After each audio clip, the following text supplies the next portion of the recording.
Մենք հավաքել ենք այգու բանը եւ խնձորը։ Մենք կպատրաստենք բալի եւ խնձորի կոմպոտ։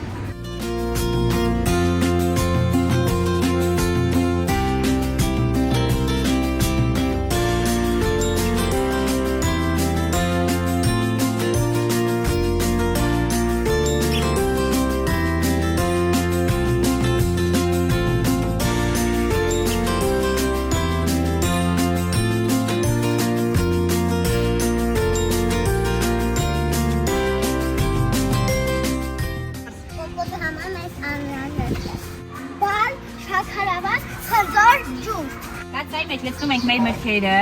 որը խաղել եք ձեր ձեռքով ու մեր այգուց։ Խնձոր։ Ավելացնում ենք ինչ? Շաքարավազ։ Այո, որ մեր կոմպոտը շատ համեղ ստացվի եւ ավելացնում ենք ջուր։ Խառնվեցին իրար մեր բաղադրիչները։ Կթալով մի հատ այսպես խառնենք, որ շաքարավազը լուծվի։ Դնենք գազօջախին, որ մեր կոմպոտը պատրաստվի ու անուշ խմենք։